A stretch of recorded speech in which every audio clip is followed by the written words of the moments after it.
Hey everyone, welcome back. I am getting ready to put my final project of August together using the cards, tags, and more kit. I have all of these 1-inch circles that I had punched out from the scraps and all of those corners from the large circles I cut in last week's album.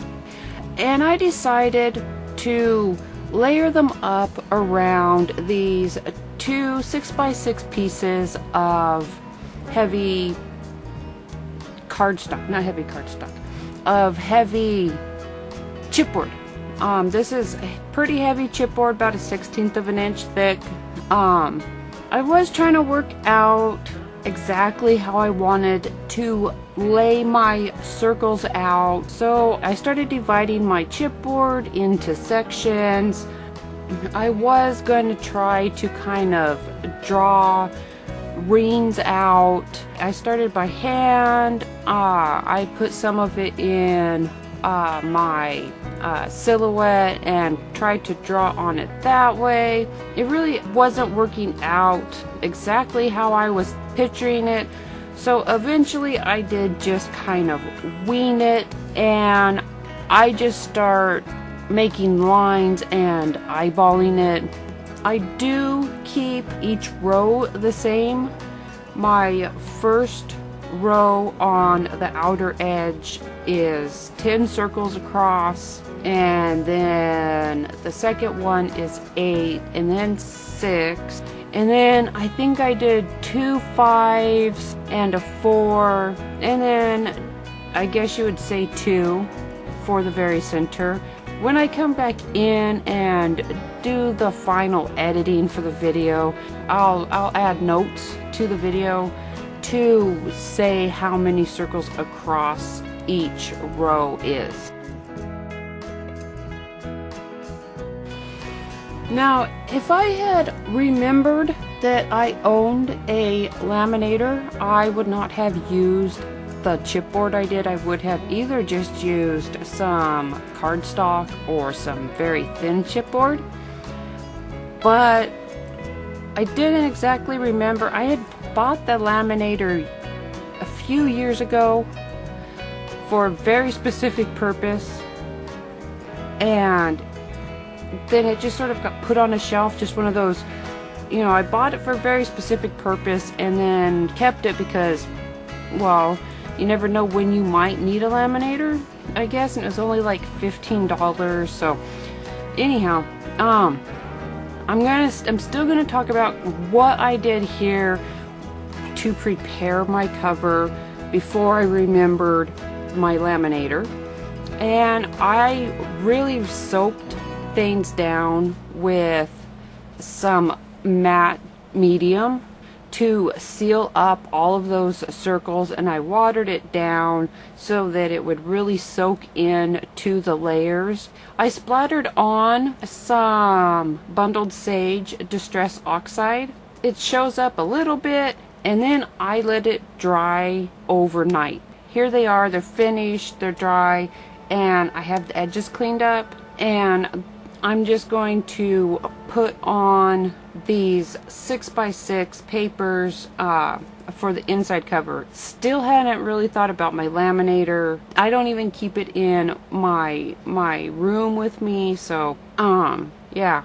So I'm just gonna add these two sheets to the inside of my covers. I just used my punch to get those holes put in my covers, and if you are doing this with the hand punch, at least I wouldn't use such thick chipboard, or I would punch it before adding all of that moisture because it expanded quite a bit. And even though I had checked and it fit in the punch prior, I had a horrible time trying to slide it in after all of the paper was on and all of that moisture had been absorbed. I wanted to create a medium that matched the rose gold of the discs I was using, so I just mixed up a few different mediums from my stash to try to get a color that I liked, that I thought was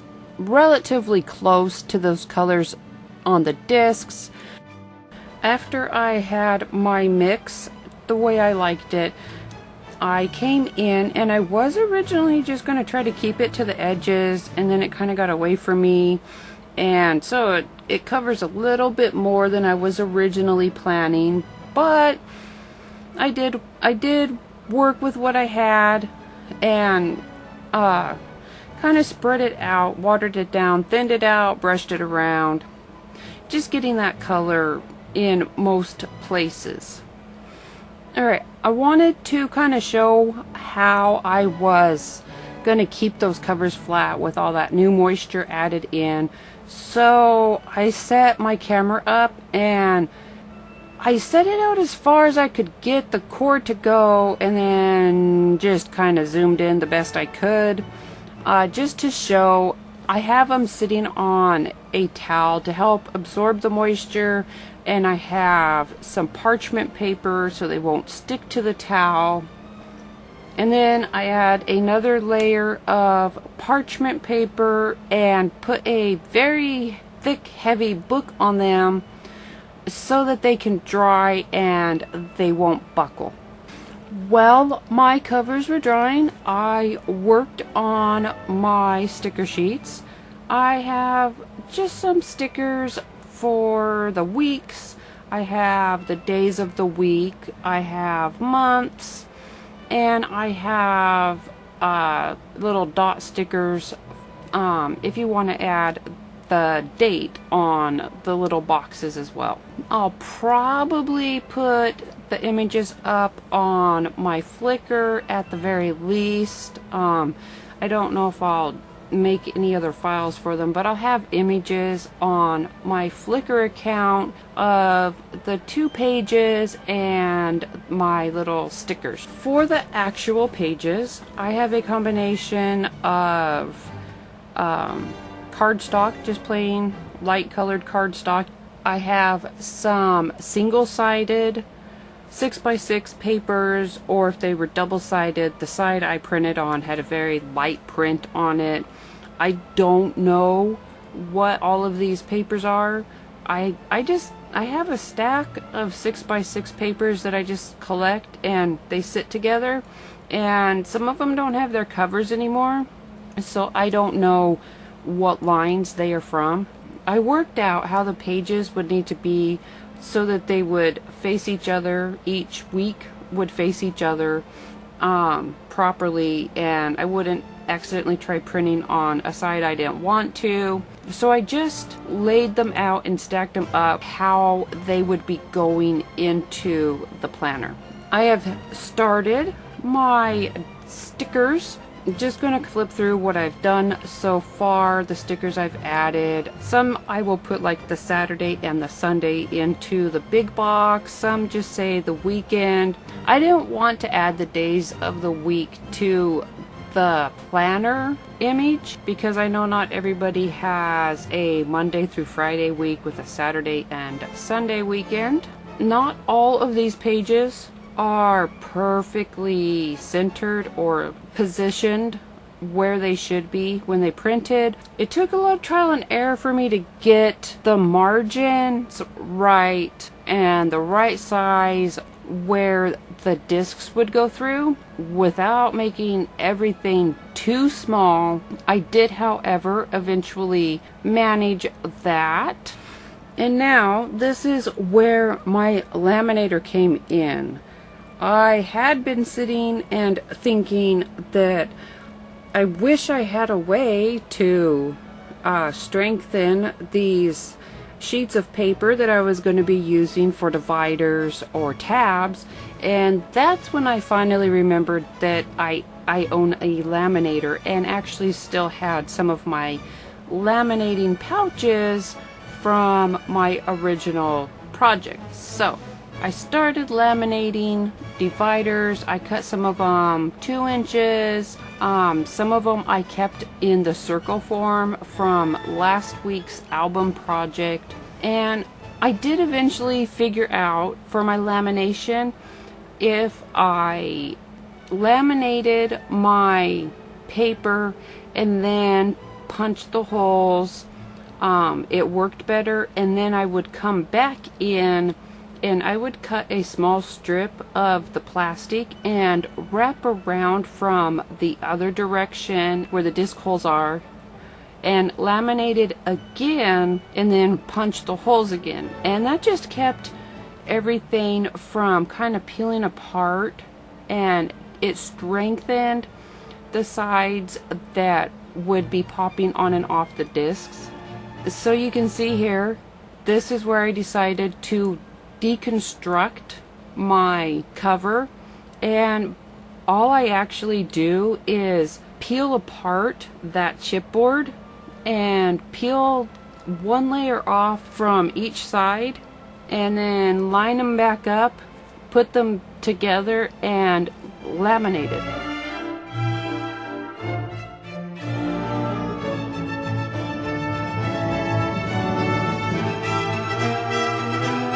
This is where I finally got my margins correct for those disc holes and for the printing. I'm gonna pop up the images right now, just a still image. You can see I made little disc hole lines to help me line it up and to be sure everything would clear. And then my printer, I'm able to put in custom sizes of paper, so I could tell my printer that it was a 6x6 sheet that would be going in there, so that did help. I don't know what adjustments you may have to make for your printer, but at least mine more or less makes it so that I can customize prints. I laminated all of my extras that I would be putting in, not my calendar pages, just all of the tabs and pockets. This one is going to be my front pocket. I have 2 rectangles, and then I have a partial circle that's just kind of a flap.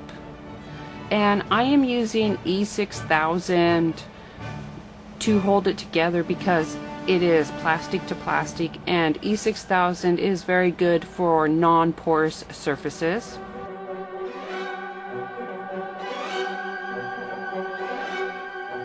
With all of my parts laminated and ready to go, I am just making my stacks of which pieces I want to put together and clipping them, because I do take them over and I stitch them. But anytime I stitch through lamination, I put a piece of one of the trims on the back side so that it will keep any rough spots from where the needle went through that lamination.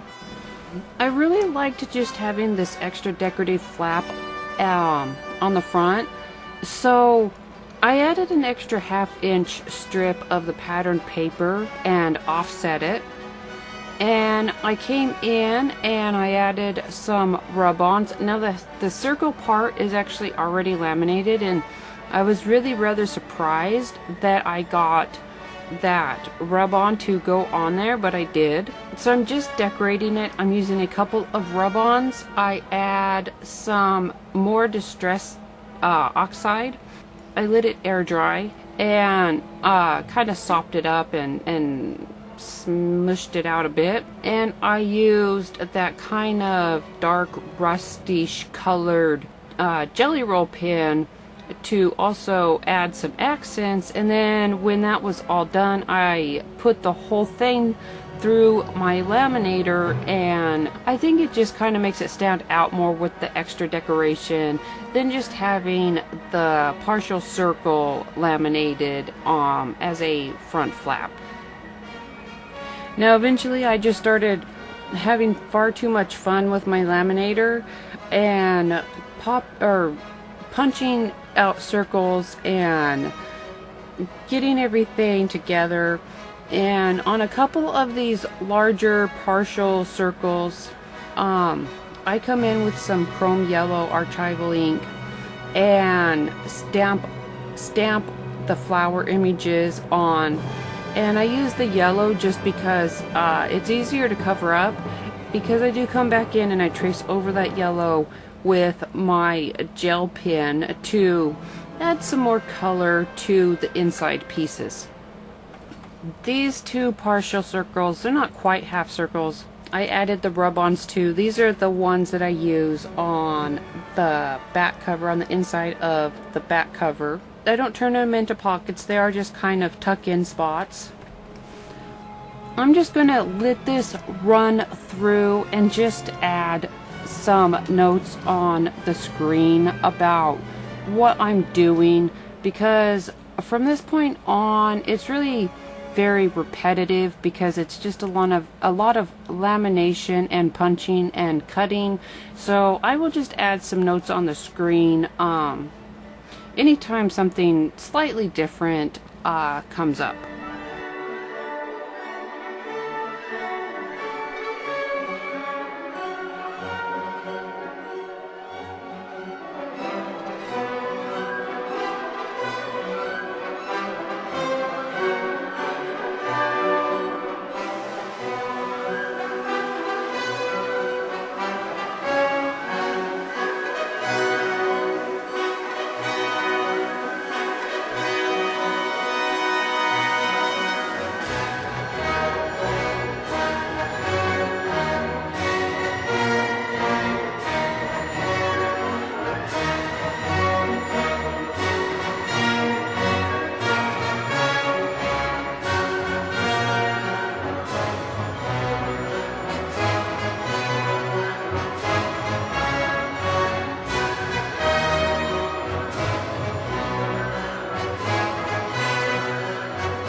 For all of my different paper clips and clips on here, I backed most of them with some craft felt, and I'm using E6000 again just because of that lamination. And then I just put my paper clip in between the laminated part and that felt. Some of the tabs I just put 2 paper clips on, and then I have some of these hair clips, these hair clip blanks, and I used E6000 with them and stuck their pieces on with that E6000, and then let everything set up overnight. I have the majority of my pieces finished and put in place. I just stuck my paper clips on the edges of my pockets and my flips, and I have my extra stickers in the front cover right now. My back cover is still drying. I didn't really think about where I was putting things at this point. You can see the different dividers I have. Some of them I have sticking up. Those hair clips are nice because they're really long. This one, you can see I just used some of that trim as my topper for that partial circle. All of the clips that are sitting on the non-stick mat are still drying. I had just put those together, but I didn't want to keep waiting, so I am going to be finishing this video up because everything is made now. I think I've covered everything that I did here. I'm just going to give a little tip on those hair clips, because I didn't want one side to be undecorated. When I put the second side on, I put a small piece of parchment paper between the clips so I wouldn't accidentally glue it shut. And then another little thing you can do If you have some of that lamination left over that didn't have anything stuck between it, it works great for wrapping bits of washi around, so you can wrap your washi around and carry it around with you in your planner. I hope that you enjoyed this project and it gave you some ideas of what you can do with this month's cards, tags, and more kit. Even if you don't make a full planner, you can use your smaller pieces and punch them out or cut them and make yourself some custom paper clips or hair clips or binder clips or whatever you feel like sticking things onto. Don't forget to subscribe to the channel and turn on notifications if you haven't already. Give us a thumbs up and feel free to share this video. Thank you, and I will see you next month.